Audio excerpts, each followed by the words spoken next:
is now in session. Please proceed. Good afternoon. This is the third case of the second day of the Court of Criminal Appeals session in Nashville for July 2020. And to my right is Judge Bobby Holloway from Columbia. To my left is Judge Tim Easter from Franklin. And I am Tommy Woodall from Dixon, Tennessee. I don't think either one of you were here in court in June when we had live proceedings in court under this situation. Due to the Supreme Court order to wear masks in courthouses, and that's why we're all masked up right now. If you want to remove your mask to argue, you will allow that, but ask that once your argument is over and you're not addressing the court, you put your mask back on. We're doing social distancing and nobody here is within 6 feet of anybody else. I leave my mask on all during it. However, if you have a hard time understanding what I ask because of my mask, just let me know and I'll pull it down. But you can stay at your table and seated. I would ask that you pull the microphone where you're close so that those multitudes of people I anticipate are watching us on YouTube can hear what we say. I said you could sit down and do that. If you represent the appellant, you can reserve some time for rebuttal. If you'll just let us know so I can keep up with the time on that. Is there anything else that I announce? No, there's no other matters pending, I assume. There's nothing else pending but one case, right? Call the case, so, okay. Tiffany Michelle Taylor versus State of Tennessee. You can proceed. Good afternoon, may it please the court. My name is Benjamin Marcy. Can you pull that down a little bit close so that, Sure. Okay, thank you. Yes, sir. Thank you. My name is Benjamin Marcy of the 13th District Public Defender's Office. I'm an assistant public defender there. I'm here on behalf of the appellant Tiffany Michelle Taylor, and I would ask to reserve 5 minutes for rebuttal. All right. I'd like to start by essentially addressing the elephant in the room, which is that, yes, in fact, I am here today to suggest to the court that all of the 24 odd cases that this court has decided in the wake of Miller versus Alabama and Montgomery versus Louisiana have gotten that decision wrong, including the decision from Monday, authored by you, Judge Woodall, and joined by you, Judge Holloway. I would suggest to the court that that's the quickest I've ever been reversed.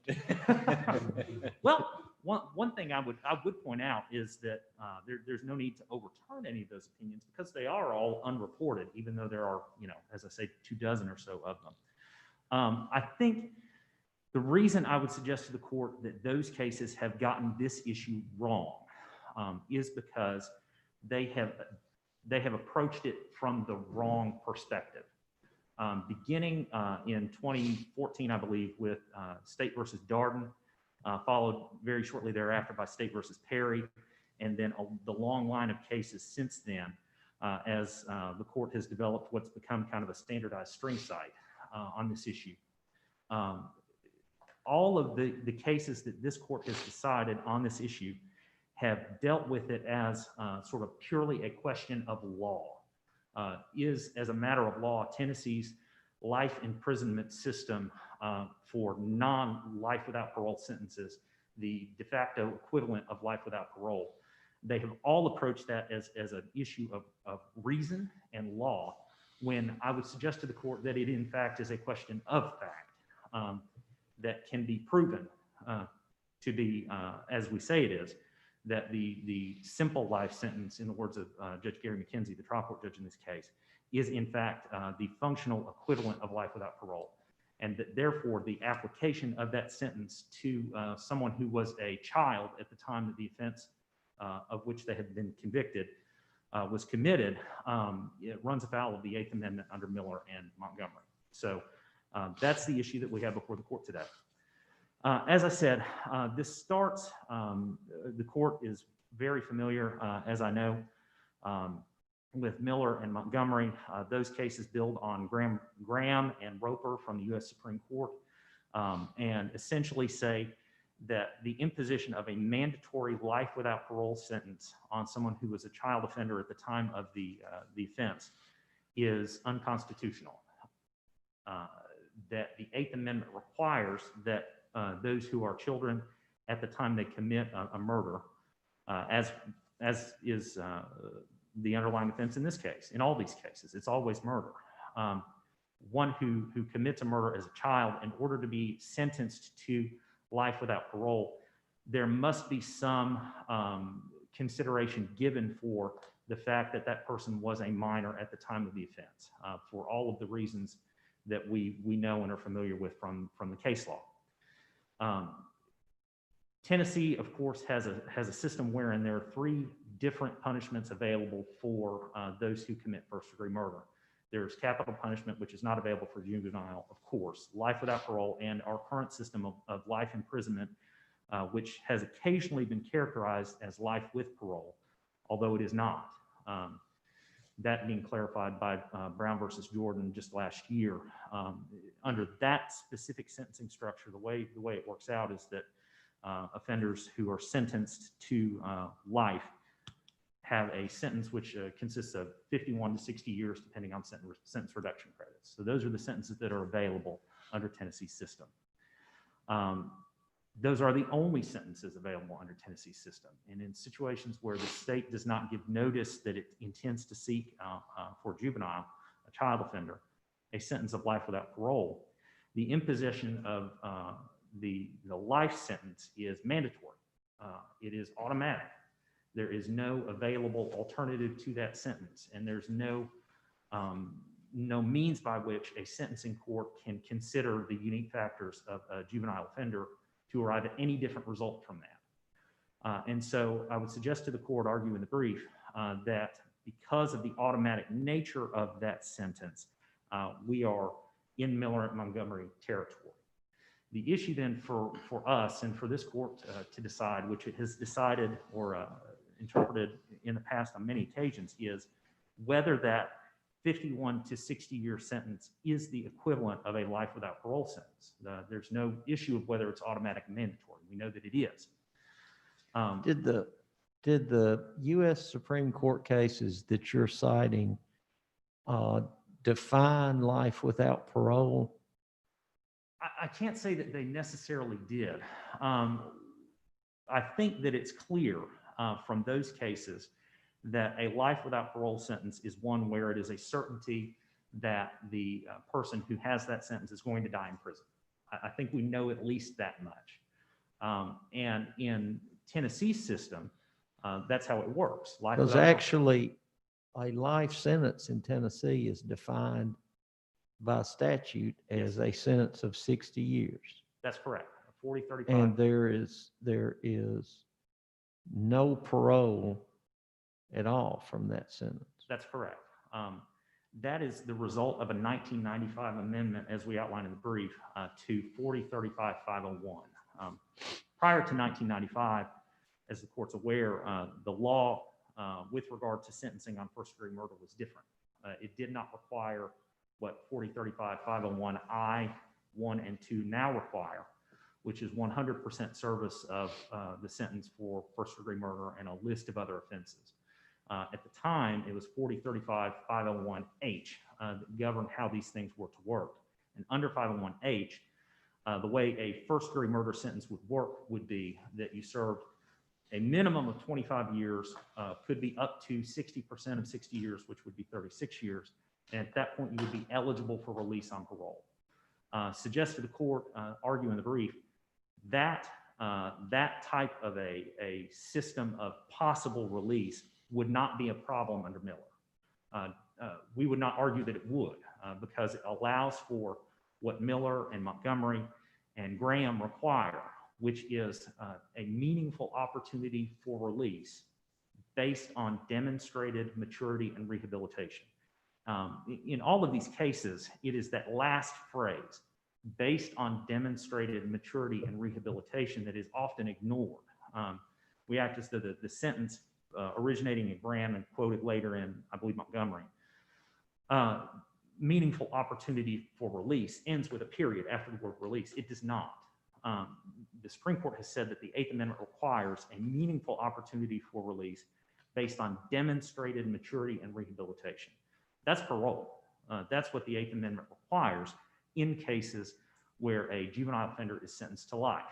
And so the question would be, in cases where a juvenile offender is sentenced to life and was not afforded an opportunity to argue for something other than life without parole based on the unique factors as to that juvenile. I want to point that out.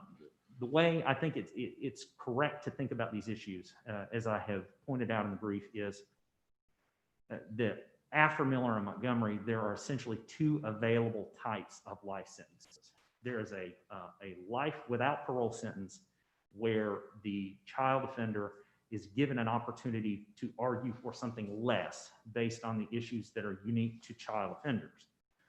Or there is a life sentence which nevertheless allows for release based on demonstrated maturity and rehabilitation, as we have from Graham, Miller, and Montgomery. As I said, the first case really to talk about those issues is Darden from 2014. Darden and Perry shortly thereafter are decided in the wake of Miller before Montgomery versus Louisiana is decided.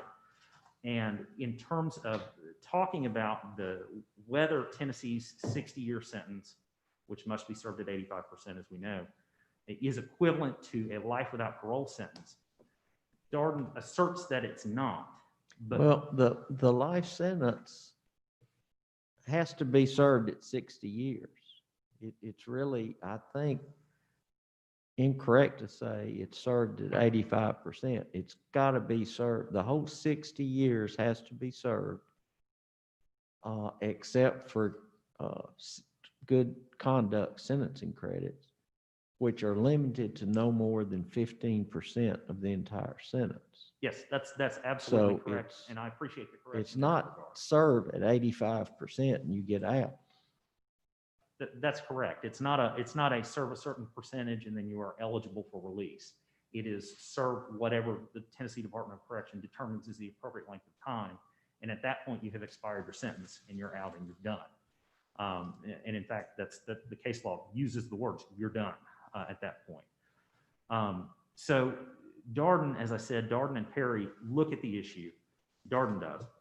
And without really analyzing why that sentence is not the same as life without parole, perhaps because it was not developed in the trial court, just asserts that it's a different sentence and that Miller does not apply to that sentence structure. Perry essentially does the same thing. And then thereafter, we get cases that begin citing back to Darden and back to Perry and then to each other for that same proposition, that these are just not the same sentence. This court has decided the issue, and that's effectively the analysis that is applied. I think that that's the wrong approach, as I said. I think that it would be uncontroversial for me to say, I think the state would agree with the proposition that if Tennessee had a sentence structure which required either life without parole or 200 years to serve for a first-degree murder conviction, that sentence, that the 200-year sentence applied to a juvenile would run afoul of Miller because no one lives that long. And so by denominating it a sentence of a term of years, you don't avoid the Eighth Amendment problem that we see identified in Miller and Montgomery. Have there been any cases under the same constitutional assertion of a violation of a constitutional right that specifically address the length of the case. It usually wouldn't be murder cases, but it might be an especially armed robbery or something that, So I'm not aware of any of those issues in Tennessee. I can cite to the court and did in the brief that there are a number of other jurisdictions throughout the country that have similar issues and have looked at this issue in Wyoming and Iowa and California, wherein they have found mandatory sentence lengths of 45, 50, 52, 51 years. And as I said, I cite that in the brief. Those lengths of sentence to run afoul of Miller and Montgomery. So when this court has found that a 51-year sentence is not contrary to Miller, this court is perhaps not alone, but not in company of 50 other states with regard to that decision. And I would suggest to the court that the way you get to an alternative is by looking at that issue as not one of law, but one of fact. Is as a matter of actual facts on the ground, is a person, as Ms. Taylor in this case was, who was convicted of murder at 17, actually going to survive a 51-year sentence in the Tennessee Department of Correction? was the U.S. Supreme Court's emphasis in those cases on the length of the sentence or upon no possibility of parole? I think that it was a combination of those factors. Okay. It is the imposition, it's the disproportionate impact on juvenile offenders when combined with the factors that we know to exist, which suggest that people who commit crimes as children are not as culpable as perhaps as adults would be, or are better subject to rehabilitation than adults would be. And we know that from all of the social science that we see cited in those opinions. And so it's the combination of the unique factors to a child that apply to a child with the length of sentence and the inability to obtain release that causes the problem for the Supreme Court under the Eighth Amendment. And in this state, as we say, the 51-year sentence, essentially what you're saying to Ms. Taylor is that there is no possibility of release for her until she's 68 years old. In this case, we were able to identify that as a problem fairly early on with regard to the way that the appellate cases had been decided. And I was lucky enough to identify a forensic epidemiologist a little bit late in the game who was willing to work pro bono and provide us with the report that you see in the record that Judge McKenzie cited at some length in his order. And the gist of that report is that when imposed in this state on a juvenile offender, the 51-year sentence is exceedingly unlikely to result in her release at all. There is no evidence to suggest that any woman has ever lived that long in the Tennessee Department of Correction. The longest that our epidemiologist, Dr. Michael Freeman, was able to identify a woman who had lived in the Tennessee Department of Correction was 38 years. You're starting to get into your rebuttal time. You're welcome to wrap up and use some of it, but. Sure. I think the court's familiar with the argument from Dr. Freeman, and I will leave it there because I think I'm going to have to talk about the statute of limitations in a moment. So I will cede the floor. Okay. Good afternoon, Your Honors. Can you pull the microphone a little bit closer to you? I can, and I am going to remove my mask Okay. because it won't stay on if I run my mouth. So, Austin Watkins on behalf of the state of Tennessee.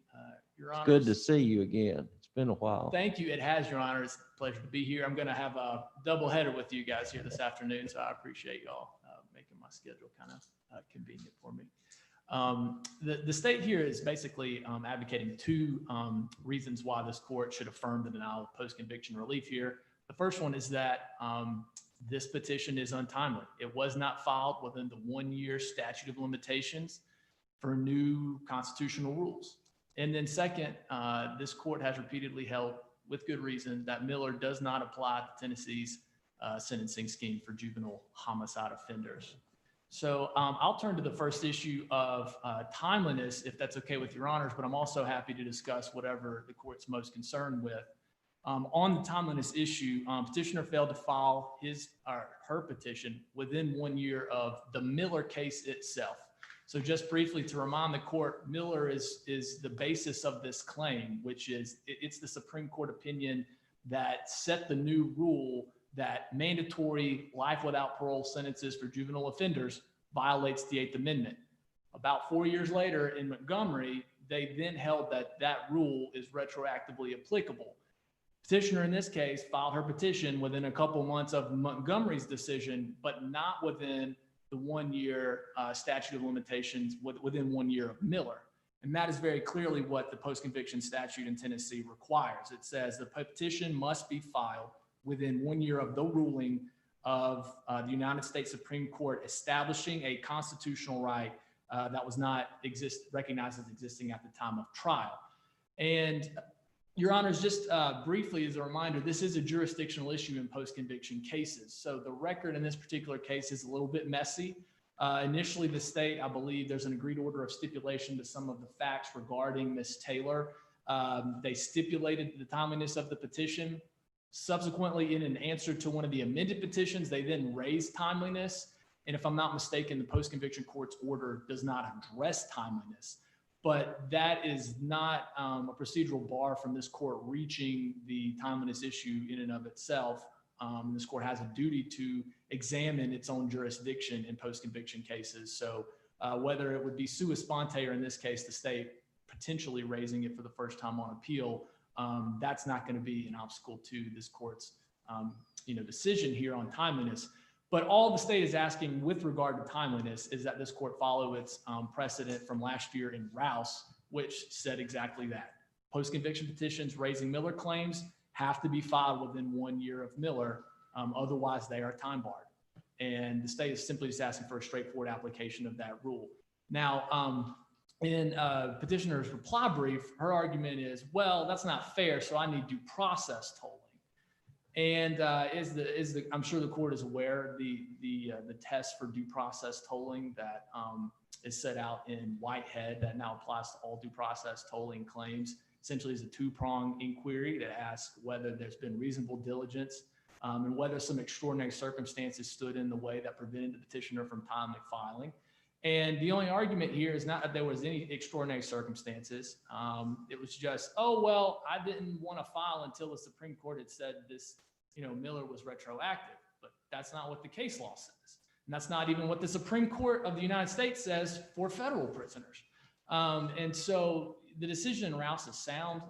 Due process tolling is not appropriate in this case where a petitioner should be required to be reasonably diligent, which means they should have filed their petition within as soon as they think they've got a claim that there's a new constitutional rule, even if it's not explicitly recognized as retroactive in that same decision. They've got a 1 year window, the normal statute of statute of limitations for post-conviction petitions, a 1 year window to get their claim in and then ask for the Tennessee court system to examine retroactivity. And so the petitioner would rely on hindsight and go, well, look at all the dozen of cases that this court considered regarding retroactivity, and it was going to be a foregone conclusion that Miller wouldn't have been applied to my case anyway.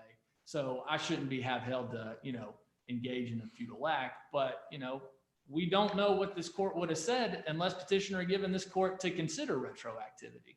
And so there's a good policy for having a statute of limitations that encourages petitioners with potential claims for new constitutional rules to get those claims in front of the state court system as quickly as possible. And that's what Tennessee's statute of limitations does here. And that 1 year window is adequate for anyone who thinks that they've got a claim to bring that claim and then let this court system and subsequently or simultaneously the federal courts consider the question of retroactivity. So if there are no further questions about the application of the statute of limitations here or the application of due process tolling, I'll move on to Miller.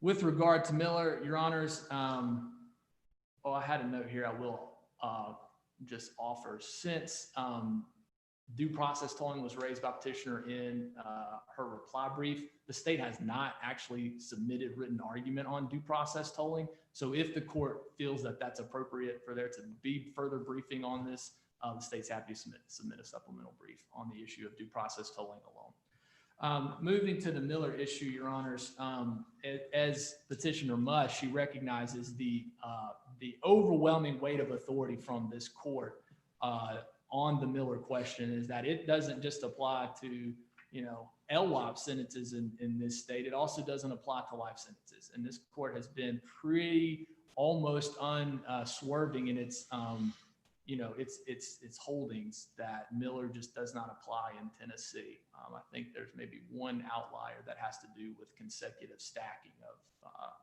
life or life without parole sentences. And so, Your Honors, Miller only prohibits mandatory life without parole sentences. That's what the case law says. That's what Miller says.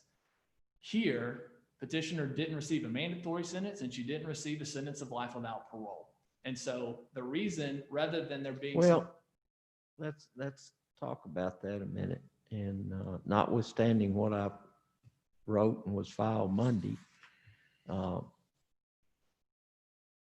there is no parole for a life sentence, correct? Yes, Your Honor. And it says life, but the General Assembly defined life as 60 years. That's their prerogative. They could have said 90 years. They could have said 20 years, whatever, but they chose 60. So do we look at that as a 60-year sentence that has to be fully served, with the exception that sentence reduction credits can be applied up to a maximum of 15% of the entire sentence?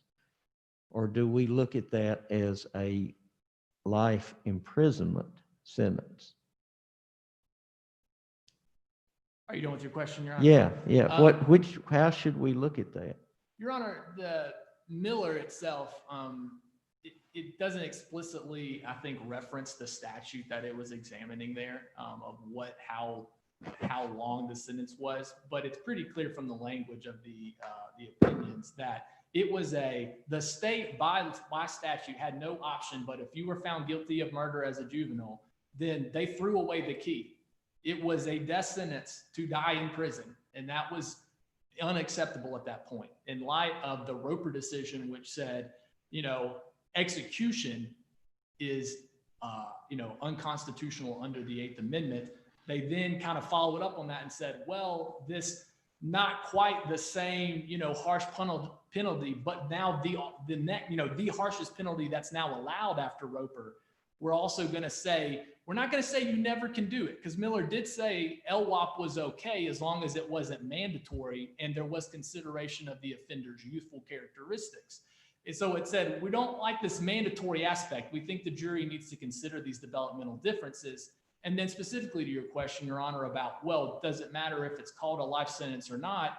The state's position is that if it is not, you're going to die in prison and have 100% chance of that, you will not get out under any circumstances, then it doesn't matter what a state legislature calls its life sentence. We need to look at it practically. And here it is a term of years of 51 to 60 years. And that has constitutional significance because what the court was concerned with is whether there is this meaningful opportunity to get some relief and possibly have a life outside the prison walls.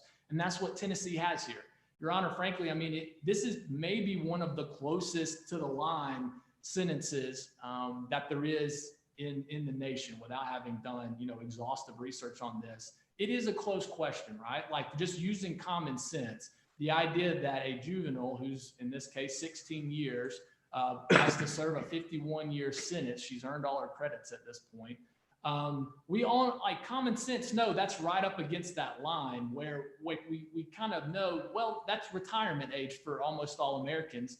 Generally, that's viewed as a realistically attainable age. So it's not the functional equivalent, which is you will absolutely, without a doubt, die in prison.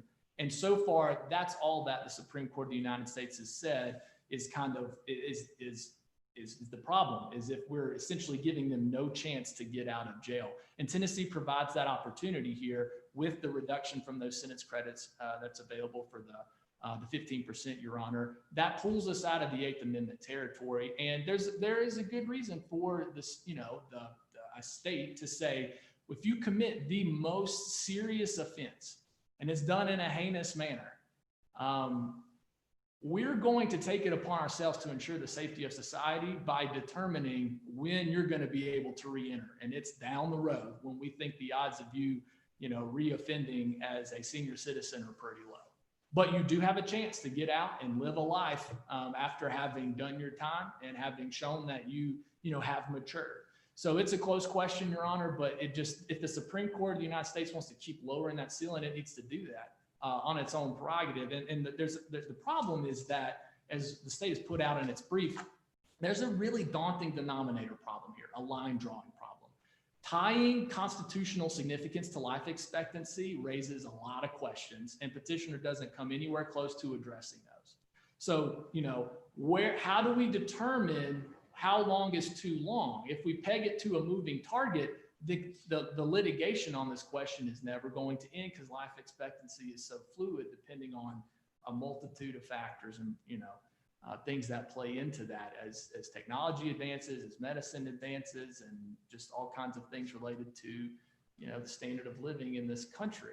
There are demographic problems. Do we consider, your life expectancy based on your race, your genetic predisposition for illnesses, your socioeconomic status? Like, those are legitimate, serious questions that at this point, Tennessee's, sentencing scheme provides that meaningful opportunity, and, trying to reduce it further without actually offering an alternative that makes, compelling sense.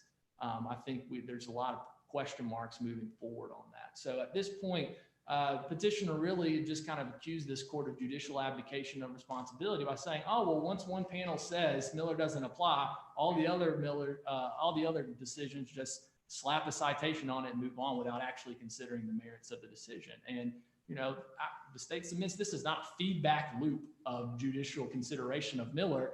It is very clear that Miller only applies to certain types of sentences, and those sentences don't exist in Tennessee 1 and specifically do not apply to petitioner's case in particular. So, Your Honors, that's what we've got here. And briefly, just to speak to this point that petitioners made about, oh, well, the courts have treated this as a question of law and it should be treating it as a question of fact. At best, it's a mixed question, because what is a question of law is on its face, without any consideration of facts, just generally can be whether a sentence that exceeds one's life expectancy is the functional equivalent of life without the possibility of parole.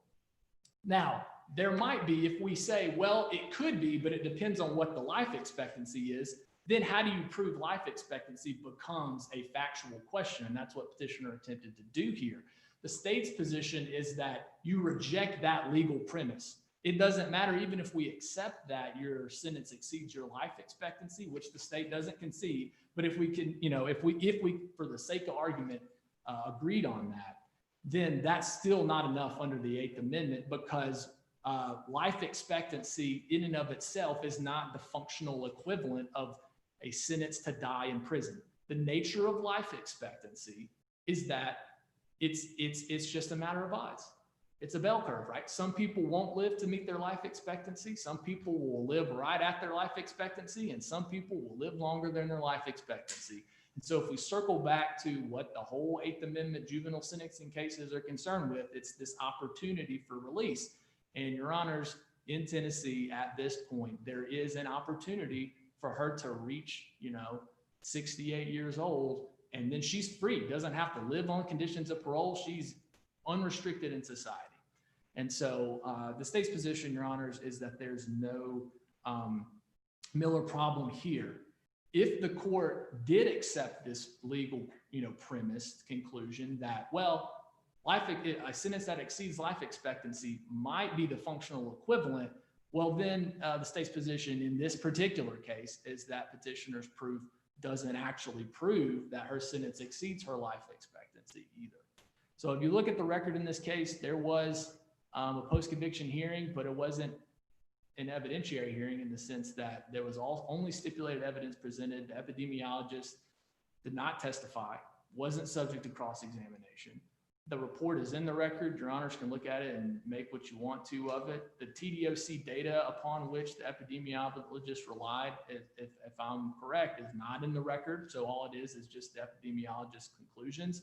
And very candidly, the epidemiology says, I can't determine life expectancy based on the TDOC data that I have. I can use some proxies. And so the two basic data points that he uses, they provide some statistics, but they do not show that petitioner's sentence exceeds her life expectancy. And I can go into that more if the court would like to, but your honors, you look at the report, this court's not just bound to accept that because it was in the trial court. And if the court were to entertain changing its position on Miller, the factual basis here does not establish by clear and convincing evidence that petitioner's life expectancy is shorter than what her sentence would be. The final thing I did want to mention briefly, I don't know if the court will have any questions on this with regard to a remedy. If somehow we overturn all of this couple dozen cases that say Miller don't apply here, and we were to get into it, petitioner has asked that this court essentially revert to the old sentencing scheme after that was before the 1995 amendments. Petitioner hasn't cited any authority that would make that the remedy. And again, to remind this court, Miller says juveniles can be sentenced to life without parole. It just can't be mandatory, and it has to be done with a fact finder, a sentencer, considering the offender's youth. So at most, what she would get if she can succeed in convincing this court that life in Tennessee is the functional equivalent, that it is 100% no chance you will survive to meet your expiration date, then all she needs is a new sentencing hearing where a senator considers whether she might be, justified in having an opportunity to be released. I think the record shows that she stabbed her mother like 16 or 18 times. It's a heinous case. And so she might be one of those who is not incorrigible, to use the words of the Montgomery court, but she might be. And so rather than her automatically getting parole because she succeeds here, she needs to go back and have a new sentencing hearing before we entertain what her actual remedy beyond that would look like, because she may be stuck with the sentence she's got. If there are no further questions, your honors, on this, the state would ask that you affirm the denial of post-conviction relief in this case. Okay. You've got your 5 minutes of rebuttal time if you need it. I would like to use it, I think. I will start where he ended. The state makes a reference to receiving automatic parole. That is not the remedy that we are requesting. Under prior law, for crimes committed within the date range identified by the statute, what Ms. Taylor submits she should be entitled to under the 8th Amendment is not parole. It is a parole hearing. It is a parole hearing, an opportunity to obtain release based on demonstrated maturity and rehabilitation. I'm not asking this court, she did not ask the trial court to make the determination that she had done that. She is simply asking that she be allowed what the 8th Amendment requires, which is a parole hearing, Mr. an Marcy, opportunity for release. let me ask you this. Okay, you want a parole hearing. In Tennessee, she gets up to 15 years sentencing credit by conduct, which arguably is the functional equivalent to conduct which demonstrates maturity and rehabilitation. I know that Tennessee law doesn't use those words, but it's basically the same type of thing, good conduct. She gets it automatically without the necessity of a hearing. How is that more harsh than having an opportunity for a hearing at the same time? Because it's in combination with the length of sentence that she has. Under prior law, she would be at the earliest entitled to a parole hearing after serving 25 years. That would be sometime in 2022 for a woman who was 3 years ahead of me in high school. The issue is that at the time when release becomes a possibility for her under the current sentencing structure, as we had put into the record through Dr. Freeman, she is most likely not going to be around. I would suggest to the court, we don't have to prove beyond a reasonable doubt that she's entitled to relief based on life expectancy type issues. We have to prove to the satisfaction of the trial court by clear and convincing evidence that we're right on our factual contentions. And if you take a look at the order from Judge McKenzie, he finds Dr. Freeman's report to be clear and convincing and extremely difficult to reconcile with the case law from this court, which he did find to be binding on himself, and hence we get the result that we got. So with regard to what the state's arguing here, that the court take a second look and determine that Dr. Freeman's report is not as clear and convincing as the trial court judge believed it to be, we've got to keep in mind what the standard of review is. Those findings are entitled to the weight of the jury verdict. Does the doctor's report limit life expectancy, I think you said something about 38 years or something like that, to juvenile defendants? No, he discusses the life expectancy for all inmates because, frankly, the data available to him didn't give him a whole lot to work with. There are just not that many of these people. So he didn't have the data. So if an inmate went in at 60 and lived 8 years, which would be the same time as she would reach her first date, and died, that would be an inmate that lived 8 years. That's correct. So, obviously you can take that example as far as you want to. Yes, Your Honor. So he had no statistics about how long a juvenile, someone convicted as a juvenile, lives when incarcerated in Tennessee Department of Corrections. The data that he had, he reflects in the report. One issue that we do have that I would point out to the court is that we're talking about a statute passed in 1995. So Ms. Taylor is one of the oldest of the inmates who was sentenced under that statute for a crime that occurred in 1996, just a year after. And so with regard to life expectancy for those types of inmates, you're talking about a contemporary of me.